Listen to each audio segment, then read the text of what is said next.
Hello guys, welcome back. Today we're here at some Star Wars Galaxy of Heroes.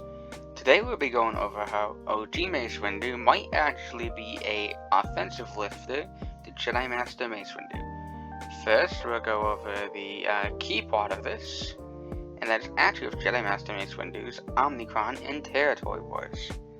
With that being, not this, but whenever a Jedi Vanguard ally gains deflective ward, all other Jedi Vanguard allies gain deflective ward until they receive damage. There's also Jocasta gains 100% defense, max health, and max protection, so she is thicker, and she can't be targeted until Jedi Master Mace Windu is defeated. Now, in Territory Wars, everyone except OG Mace Windu would start the battle with deflective ward. Now, you would also wind up losing because, not all allies would be Jedi Vanguard. You would lose access to Warm Rail, or the pretty consistent buff immunity that Mace can do.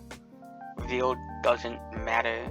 Okay, none of this matters. Let's get down to the Omnicron in Territory Wars. All Jedi Vanguards can taunt for one turn, which is nice. This wouldn't occur. That would also not occur. And neither would this occur.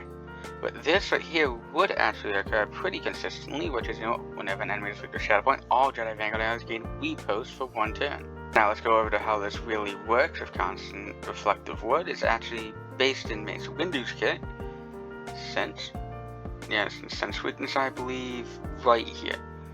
Whenever an ally damages an enemy of Shadow Point, all allies recover 10% protection, which creates them more offense to Jocasta new.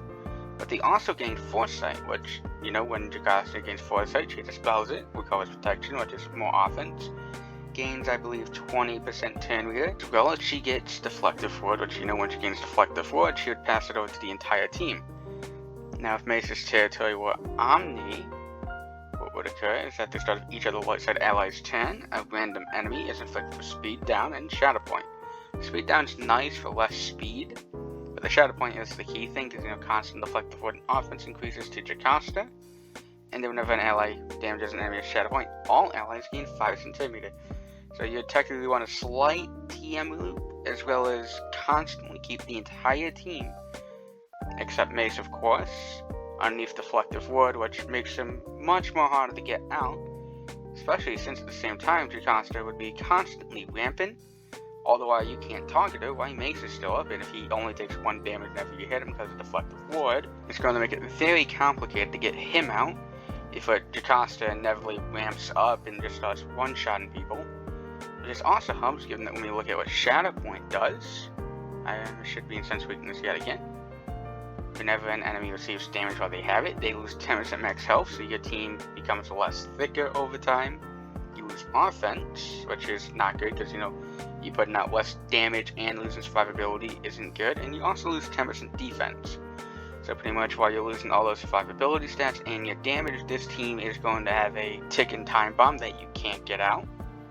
All the while, your team isn't going to be able to have enough damage to even get through the team if you don't get the Mace out quickly enough, because, you're going to lose offense. And the teams I think this should actually help Mace counter on offense. We have the two that Mace can kind of counter now. If Jabba, I think, being his biggest hard counter, thanks to OG Mace being on the team, you should get to the team faster, which is always good. JMK was also kind of a counter for Territory Wars, but now this should be made a little bit easier, assuming that Cat doesn't have high priority for going for Mace. Now, the other 3 GLs that this should help you with is Jedi Master Luke, since Jedi Master Luke, he does damage mainly based on his protection. Sure, you can have some attackers on the team that do actual damage, but normally this is the brunt of the damage, which, given that you only take 1 damage while you have deflective ward, this would almost completely negate that, which isn't really good for you. As well as, pretty much they can just ignore his taunt thanks to Shadow Point as well, just going on anyone's butt to GL. As such, you should be able to get through the sides and, pull back either their offense, which, makes the attackers weak if they have one, or if they have, any flimsy unit over there, you should be able to hit them pretty hard. Next up is actually GL Leia. Thanks to your team getting constant deflective ward, you should be able to tank Jogan's hits for the most part. Now, you won't be able to really crit her team, so you will be relying on repost and Jocasta just ramp it up enough, as well as pulling back health.